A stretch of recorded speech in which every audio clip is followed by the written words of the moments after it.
Hello everyone, my name is Jason Merkle and I'm a Senior Brand Manager for the E-flite brand here at Horizon Hobby, and I'm joined today by David Payne, who is the Technical Director for our aircraft, pretty much all fixed wing, right? Air category. Air category. Yeah, he likes everything that flies for the most part. And so we're here today to talk about the E-flite UMX A-10, which is a project that David's been working on for, I think, almost a couple of years now. Probably a year and a half, I guess. Yeah, maybe two now. Yeah, close to it. It's a product that we've never had anything like it before. We've never had a twin ducted fan, ultra micro airplane. Yeah. Really, I don't think anything's ever been done in this size with this level of performance and at this price point with this level of feature set. So it's very, very, very unique in a lot of ways. So Absolutely. How would you say it turned out? I'm very happy with it myself. You know, I think the big key is, like you touched on, which is the performance. The performance of this airplane is well above what we've done in the past with the UMX ducted fans for sure. And you get a lot more flight time, you get a lot more power, and it's just a good flying airplane. It's very stable, it's very friendly. Yeah, I can attest to that for sure. So let's talk really quick about the kind of the core details of it. This is an A-10, which I think almost everyone in the world is familiar with. Even people that aren't familiar with airplanes have probably heard about the A-10 being on the chopping block in the full-scale world for our military, things like that. It's more of a new age jet, I guess you'd say, or more relevant to this time frame. You know. Oh, I remember seeing them in Desert Storm. Yep, being used in Desert Storm. Absolutely. I think it was the early 90s when I was a kid. I remember that. Tank Buster, nickname for it. Yeah, exactly. The big gun on the front of it. Big gun on the front, and it has a lot of armor. The real airplane. Yes, very it can, strong. Blow off a wing panel, blow off a vertical fin. I think a lot of people don't realize that's why it has two fins, two motors. It's redundancy. Redundant. Yeah, in a lot of ways. So fortunately, hopefully, as a model, you never have to experience that. Absolutely. Yeah, sure. So it's a very, very scale outline, right? It's not very cheated. Scale outline. We tried really hard, and we started from our little 28 millimeter motor, or fan unit to scale it to that, and we wanted to, a lot of them, the nacelles are cheated and everything looks kind of more cartoonish, but this one is absolutely very scale, even to the effect of how the cones come out of the rear end of it. That actually matters a lot to the flight performance, believe it or not. Right, the angle of the exhaust. The angle of the exhaust as the ducting comes out of there makes a big difference on this one. So the really nice thing about it is you've flown $30,000 turbine A-10s that required hundreds of hours of work to put together, and there's even been some kits out there that have been available in different sizes over the years, but this is no work. No work at all, absolutely. Take it out of the box, bind it to your transmitter, charge your battery, and go and fly it. Yeah, it's amazing. Literally shows up this way. Everything's installed. You don't have to paint it, tape it, glue it, screw it, nothing. Comes out of the box, put a battery in and go fly it. Choose if you want to take it off from the ground or hand launch it and go fly it. Good. My kind of airplane. My kind of airplane. So it is 4-channel. It is 4-channel. It's got, both dual ailerons with dual servos in there, working rudders on both sides. Both dual rudders work. Elevators and throttle, of course, and even a steerable nose gear. Right, steerable nose gear if you do or don't use the landing gear, which we'll get to in a little bit. And being 4-channel and with a relatively good amount of power to weight ratio, it's fully aerobatic capable, right? Yeah, it's silly how capable the airplane is. It's got such a broad range from slow speed to high speed. It'll knife edge, it'll 4-point roll, inverted flight, inverted loops, spins, whatever you really want to do with it, it'll do. Yeah, pretty much anything that a 4-channel airplane is capable of, which is, honestly, I was blown away when I saw knife edge. I'm like, you got to be kidding me. That is unreal. Yeah. I don't even know if the full-scale one can knife edge, but this one can. You'll have to ask that pilot. I don't know. Yeah, this one can. So one of the things that it does have right out of the box, of course, is a Spectrum receiver compatible with DSM-2, DSM-X, and that receiver is equipped with AS3X. Correct. Why does it have AS3X for the people who maybe don't understand why? Yeah, AS3X, I think there's a lot of people who have a misrepresentation, I guess you would say, of AS3X and what AS3X does for you. AS3X is helping you. It is not flying the airplane for you. All of your commands override anything it's telling the airplane to do. It's there to take away the bumps, the turbulence, the wind gust. Just make, we say around here a lot of the times, when it comes to things like that, it just makes a good airplane fly better. It's just a more enjoyable experience. Or it makes a small airplane fly bigger. Correct. Absolutely. So, same good terminology. Years ago, before AS3X, we wouldn't take an ultra micro out if there was any wind. Correct. But now when there's a little bit of wind, and the reason we didn't is because constantly you'd be fighting it, bounce this way, that way, and you're fighting it. It made your workload as a pilot too high to enjoy it. AS3X made it easier for us. Increases that experience. I remember, I think one of the first airplanes, the Beast. I had the original Beast, and it was a handful. Yeah. I tried to fly it in the wind, and it wasn't enjoyable. Then the Beast with AS3X came out, and everything was the same about it other than AS3X, and now I could fly it in the wind. It felt more locked in when I was doing 3D maneuvers in particular, but it never got in my way. I never felt I flew both airplanes back to back multiple times, never got in my way. Absolutely. It's a good comparison, those two. Absolutely. Yeah, exactly. So not everybody's had that experience. So there are guys out there who doubt that AS3X helps them, and they feel like it gets in the way. But the reality is, even you as a very experienced pilot, you never feel like you're out of touch it's with not the doing anything for you. It is not flying the airplane. It literally is second in command, I guess you would say. Yeah, it doesn't self-level, which we have self-level. safe Yes, for that. we do Safe have is that. different technology. But that's not what AS3X But that is not in here, exactly. So, and then all of that for the incredible price of $149.99. Yeah, $150, which to me is a huge value for what you're getting out of this airplane. In fact, it wasn't the Beast when it came out like $169 $169 back then. Yeah, absolutely. Yeah. Single motor, prop job. Granted, it was a biplane and all that, but obviously we've done the best that we can to bring more model to you at a lower price, which means that we have to focus more on the right subject matter so we can sell the right volume, so we can pay off the tooling and things like that. And I think we've really done everything we possibly could to make this an incredible value, very well executed. One of the big things we touched a little bit upon is the trim scheme. I mean, look at all those decals. You purposely used flat material, flat decals. so they didn't pop out. Try to keep that tuned down a little bit and more effect to the same trim scheme and camo scheme there. Yeah, even as a pilot, which is pretty rare. That's not something you really see in a lot of products in this category. So let's go into, speaking of pilot, the guy who would want to fly this as a pilot. Yeah. What type of experience level does that guy need to be successful with this? So this is a 4-channel model, but I would say it's definitely like, after you've flown, say, your second airplane, maybe you're very competent and very comfortable with like an intermediate aerobatic 4-channel airplane. Once you've got to where you're very comfortable and very confident and can fly that consistently, this is a no-brainer. This is definitely a very good first ducted fan. It's a very good first ducted fan. Yeah, even though it's a twin, and even though we'll That's talk about helping it a little. some of the other things that comes along with this design, the high thrust line, which could impact things in a negative way for some guys without expecting it, it still has a lot more power than a typical EDF. Yep. When you punch it, it does get up and move because you gets don't have up a and long moves. duct to get the air out and have the to build up that short velocity. really benefit from that. Yeah, so I think great first jet, and if you've flown literally anything low wing, 4-channel, and you could take off and land it successfully, let's say a Warbird in particular. Sure, if you can fly a Warbird, you can fly this. Absolutely. It is not harder to land. Actually, I think it lands slower than probably a lot of Warbirds that are out there. Yeah. So and that's it's not really complex, thing. right? Some of the Warbirds you're taking flaps and gear. Right. This is 4 channels. You're not worrying about flipping switches. Very, very easy. So let's jump into, now we've been selling this for a few months, and some guys have identified some things that they felt like weren't right or weren't as good as they could be. The first thing being the landing gear. Yes. To be very honest, in development we had landing gear that we tested with, and the first production runs just didn't meet the task. They didn't come into the same strength, I guess you would say. So what we've done is we've updated that. The new versions have a black set of landing gear. The original set was just the black colored wire, standard bronze wire or plated wire. So we've done a black set. The black set is with all of the newer A-10s. It is a stronger set of landing gear, so it is a much better experience when you're, if you want to do takeoffs and landings and taxiing around and everything. It's not it's still got some flex to it, so if you hit a bump or things like that, it's still going to take some hits, but it's much more stable and much more responsive as far as taxi and things of that nature. If you had one of the early A-10s, please feel free to call product support. They have the new set of landing gear there, and they can get you one out. So if you're a guy that likes to do touch and goes or flies mostly from landing gear, please feel free, call in, get yourself a new landing gear with the stronger material. Yep, so that's an example of us, wanting it to be one way.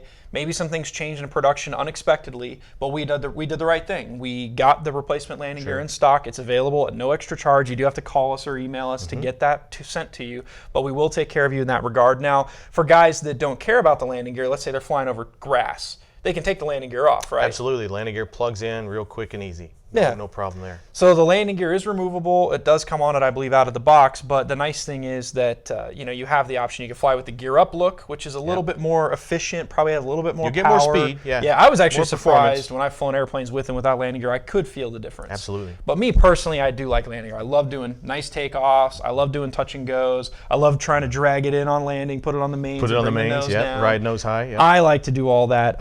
But then that kind of brings us to the next issue. There's a lot of guys who are flying it without the landing gear. They're landing on grass or maybe on, I don't know what other kind of surfaces, but regardless, they're not using the landing gear and they're actually breaking the nose off the airplane. Yeah.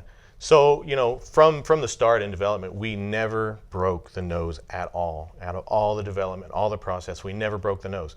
With that said, though, it is a very long nose, you know, and it is, you know, there's a lot of weight up there in the front. So if you happen to land super hard, you know, I can see where that could happen, right? I mean, it is not, you know, we try our best to build a very good performing aircraft, but they're not built to crash. They're built to fly. They're built to perform.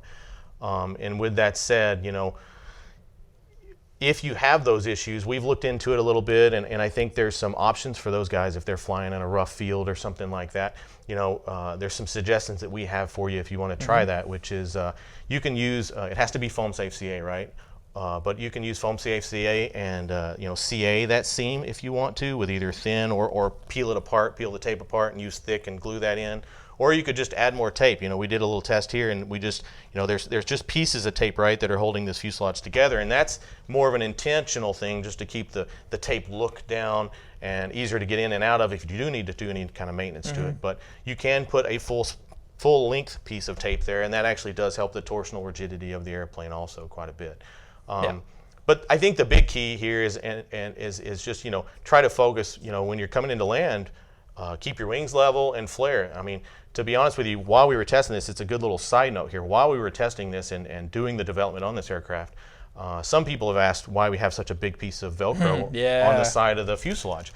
And to be honest with you, I'll tell you, I'll tell you the reason why we did that is when we were doing early testing, you know, that big gun on the front of it, when you come into land, the gun would grab the grass and it would abrupt stop, you know, the aircraft. And every time we were tossing the battery and the hatch just out of the aircraft because it was such a hard stop. We never broke the nose during any of this, but it would stop it so hard that, you know, we had just the kind of the standard, I guess you would say, ultra micro little piece of Velcro in there, and it would just toss it out every time. So that is the specific reason why the Velcro patch in there is substantially larger. With that said, though, you know, some guys are saying, well, it's a little hard to get in and out. To be honest with you, literally just pull straight up. It's just a rotational force, and it comes right out. I think maybe what some guys are running into a problem is we don't know what kind of Velcro they're using on the other side. Yeah. Maybe it's got more bite to it, but literally with this Velcro, I'm going to push this thing under as hard as I can, and watch me just pull this out of here. I'm holding on the nose. Of course, you don't want to just rip it out of there and maybe rip the nose off with it. I think I've read of a couple guys doing that. So if you do have problems, let's say your Velcro is stronger or you're having a hard time getting it out, use like a credit card or something. Slide it down in between there and then pull it out. Have some problems. There's no reason to say that that's too much Velcro. You don't want the battery coming out every time you land. That can do damage in and of itself. It'd be an inconvenience or damage, you know. And so, but yeah, that's kind of the reason why that is the way it is. Just a real quick touch while we're talking about that, you know, some people have asked where we run our battery at as far as CG and stuff goes. So the battery we have in here is our 800, the 2S, which we recommend is kind of the more outdoor pack. And the back of that battery is basically in kind of the midpoint of this NACA scoop. And that's usually, you know, if you align the back of that battery at about that midpoint of that's where I normally fly the airplane personally myself. The 450, if you're flying indoors, it's substantially more forward. It sits about right in here.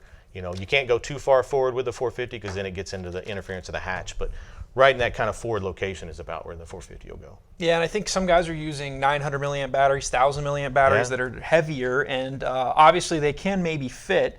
And you may not run it far enough back, and then they end up nose heavy. And I think a nose heavy airplane, it does fly. But on approach, on landing, it significantly affects how it flies. Yeah, you're going to be pulling more elevator. You're probably going to run out of speed. You'll carry more trim. Your elevator will be less effective. Many things can be various. So there is such a thing as too nose heavy. Absolutely. I think some guys, especially new guys into the hobby, they hear, oh, a nose heavy plane flies, a tail heavy plane flies once. Nose heavy planes fly very sluggish. They're not as quick to react, and it can adversely affect your experience and or how it will perform, flare, anything. Yeah, so I think it's important, get the right CG. The CG we recommend, a lot of guys have said that. If you put the battery where that CG ends up, where we recommend, it's fine. It has good elevator authority, upright and inverted. You don't have to carry a bunch of up trim, which robs a lot of speed and performance. And then on landing, you don't have the nose constantly trying to force itself to the ground. So keep that in mind, guys. If you're going to use a battery beyond what we recommend, especially if it's heavier, you've got to make sure you get the CG right. And if you can't get the thing far enough back to get the CG right, use a lighter battery. Too big of a battery. Yeah, use a lighter battery. I mean, to be honest, that's a good point, right? So the 800, I mean, wide open, you're still like 6 to 8 minutes on this airplane. Unbelievable. With an 800. It's a really nice flight time. For a high-performance BDF jet of any size, 6 to 8 minutes, almost full throttle the whole time is pretty impressive. Yeah, on when an you say 800 electric milliamp battery. jet, 6 to 8 minutes is a big deal. Yeah, it's a big deal. Most of mine only by 3 or 4 minutes, Yeah. which is kind of a big turnoff, and that's why this is so exciting. The 2 motors, the plan form, how much power it does have, everything just adds up to an experience that's unlike any other EDF in its size and its class. For really any A10s, I don't know of any other electric A10s you can go out 6-8 minutes full throttle. I agree. It's pretty impressive. So you don't really need more than 800 milliamp battery. Guys are always chasing the better battery, more flight time. Get 2 batteries instead of trying to fly one a long time. You know, something like that. And again, you can use the 450. Yeah, if you want to go lighter, or maybe it'd have to be a really large indoor venue, but we have flown them indoors. If you have a large indoor venue, then try the 450 out. It does make a substantial weight difference in the airplane, so you're going to fly a lighter airplane that way. Yeah, you'll feel that. You'll feel that difference. So let's talk a little bit about guys that are going to buy this airplane or have already bought it. What are some of the tips we can give them for, say, launching it, or if you're not doing landing gear, you're not taking off the ground. Let's talk about hand launching, right? This airplane in general, especially, is a little unique in the, a lot of airplanes you hand launch, well, they've got this big prop on the front of it pulling it away from you. Hand launch is kind of a no-brainer almost, right? Well, this is a pusher that is pushing from pretty far after the CG, right? And it's also a very high thrust line as far as that goes. Right. So, in just natural tendency, it is tendency, especially at slow speeds, to push the nose down. So, especially in a hand launch, if you're not keeping that in mind, and also you're holding it pretty far back, right? You're holding it back here, right? So the high thrust line's trying to push the nose down, and then you're holding it so far back. It's almost a natural tendency to push the tail up, right? That is the problem. So keep that in mind. If you do hand launch from a kind of an overhanded throw, I guess you'd say, a lot of the guys on the forums have found that they put like a 10 or 20% up elevator mix on a switch. So they throw it with that mix on, and then as soon as they're flying and it's got some speed, you just toss it back off, and that works great. A personal way I like to throw it, and I found works a little more consistent, I guess you would say, is to just throw it underhanded, right? If you hold it up here, it's more balanced, I guess you're you right would on say the CG anyway. pretty much, yep. And you kind of have more of a natural tendency to throw up. Yeah. And so it's nose up as it leaves your hand, and it seems to be a more comfortable launch and more consistent launch for some people. And that's what we show in our video, the product video that we did. You'll see David actually launch it underhand. It's not a huge throw. It's not anything special. Yeah, it doesn't take a lot of effort. To be honest, it's easier than overhand. Sure. I think it's I easier agree. than overhand all the way around, and it's better for pretty much everybody, I would think, out there. As long as you have a good enough battery, especially if there's a little bit of wind, it's just going to go right up out of your hand. But regardless, like you mentioned, there is that mix. If you have if you're comfortable with mixing in your radio, put it on a switch. Give yourself like 10-20% up elevator. When you have that mix on, get it in the air and turn it off. Of course, the alternative is you could trim a bunch of up elevator, launch it, and then retrim it. Yeah. But the nice thing about using that mix is you could use it on a switch. So that would be the nice thing. So that takes care of the launching. Now, how about when you're flying it? When a guy's getting it up in the air for the first time, what should he do? Should he just go bore holes in the sky full throttle? Should he check stall? I think with any airplane, right, it's a good idea to go up the first time and get it trimmed and get it where you're comfortable with it, but then go up a little higher and feel the airplane out. Find out where it stalls at with it at high throttle, where your limits are at low throttle. Fly around at kind of a high, kind of high idle setting, and just fly around and find how it feels. You'll notice that this airplane is it's very capable. It will fly very slow at more of a nose high altitude, and it's still very active as far as those speeds go. But find that out. Find out where it does finally drop its nose, and so you understand that more when you get ready to land. And also, the high speed side. I know I took one of the product support guys out the other day. He had bought one and was super excited about it, but he was kind of flying it around more like a big jet, right? More of a gentle kind of turns and pulls, wasn't really pulling it hard, wasn't being very aggressive. He was afraid it was going to bite him, right? Exactly. Yeah. He was very afraid that it was going to bite him, and I'm like, can I borrow the transmitter for a second? And you can full power this airplane and just pull full up and just watch it. It's going to, if you turn it on its side, it's just going to turn on its side really tight, or it's going to tight loop. It's not going to bite you. It's just going to, if you want to make a stupid quick turn, just turn on its side, bank and yank. It will do it all day long. This is a literal bank and yank Absolutely. airplane. There's not a lot of jets in particular that are bank and yank, but this has no bad habits. Yeah. It doesn't, when you stall it, even with the power off, it doesn't tip, stall, and spin into the ground. It's hard to recover. If you're full throttle and you pull full up elevator, either upright or on its side, it doesn't snatch. It's just going to change If direction. you use our recommended rates and Absolutely. you use our recommended CG, the thing is banking it capable, which is really awesome because once you get comfortable with it, you can just so go much out fun. there and just rip on it. And it makes people go, wow, that's unbelievable. You're an amazing pilot, but really it's the airplane making you look good. But it's a great airplane in those regards. It's really pretty darn easy to land. But let's talk about some of the tips on landing. How do you keep from breaking the nose? Tips on landing, jets especially, right? Keep in mind that jets, they take a little more time to react as far as airspeed go, right? The air has to come in before it can go out, before you can pick up the speed. So you got to think ahead a little bit as far as that goes. And especially on an airplane like this, the A-10 with the high thrust line, you don't want to be doing a lot of fast adjustment of the throttle, right? Because all you're doing is you're adjusting your pitch angle because you're adjusting your throttle. Yeah, and right? punching the throttle is you're going to push it affecting down. your pitch angle. And especially if you kind of come in really low and slow and you kind of get nervous, if you slam the throttle, you need to be aware that you're going to have to pull some up elevator too, because it's going to push the nose over. So kind of keep throttle, try to be smooth on the throttle. That'll help make sure that you manage your pitch angle a little more correctly and smoothly.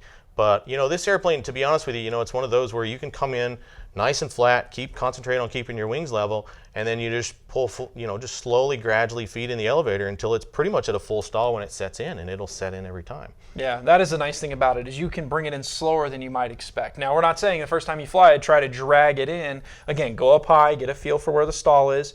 Maybe the first few times I'll say, if you've got the option to fly it with landing gear, it'd be a better way to land it. To do a couple touch and goes, it's, I think, better landing on pavement and going around if you have to, if it's not a good approach. But regardless, you can literally set it down with almost very little to no forward momentum, and then it doesn't put the nose in, doesn't cartwheel. Like you were saying earlier, if you're smooth on the throttle and kind of gradual and set it down easy, you can vary the throttle in the elevator and kind of ride it on its mains and then just go again. It will do that. Yeah, so I think if you can fly it with the landing gear on it, try your first takeoffs and landings on pavement. If you can't, it's understandable. Just keep the nose up. That's the really big thing here. If you're worried about breaking the nose, add the tape, add the glue. You can even put some carbon rods in there if you wanted to. But the big thing is just keep the nose up. And I've even seen guys, when we were doing the development, that weren't landing it with the nose up, and we still didn't break it. So, that said, we do believe it happens. The biggest problem is, I think, if it cartwheels at all. If you catch a wingtip, which is 9 times out of 10, it didn't tip stall. Usually it's a guy, he wasn't keeping his wings level. It's a long nose. It's a very long nose, and it's got a lot of momentum if you catch the wingtips, right? And I have no doubts that if you do the same thing with a big A-10 that's like an electric one, or even the turbine ones, it's gonna do the same thing. Yeah, it's very, very true. So something to watch out for. And then real quick, back on the flying. So we did mention it's got really, really great performance. You can knife edge it. Correct. You can do square loops. You can do point rolls. You can do slow rolls. You can fly a very scale. The other thing is you can literally fly it slow. If you're not comfortable with a fast jet, you can just cruise around. Yeah, absolutely. At a low throttle setting, like probably half throttle, maybe even a little less than that. Just cruise it around. So it's a great all-around jet for, even a person who's not a jet jockey, so to speak. Absolutely. So, yeah, something to keep in mind. So we've been shipping it for a few months now. It was very difficult to get at first because it was so exciting, the subject matter, the price point. Christmas was there, I think was in there. We had a hard time keeping them in stock. As of this video getting posted, you guys are going to be able to get it, but it's still limited supply. Still fluctuating, so if you want one and you see it in stock, buy it. If it's out of stock, back order it, because I think it's going to continue to be a hot seller, especially with the real flying season coming up. Yep, so I agree. Speak. So, well, there you have it, guys. That is the E-flite UMX A-10. We hopefully covered a lot of the details that a person who doesn't have one would want to know, and even if you already have one, some tips to help you enjoy it even more. And keep an eye out for future product releases from E-flite and Horizon Hobby. And as always, for more information, you can visit www.horizonhobby.com, www.e-fliterc.com. Thank you. Thank you.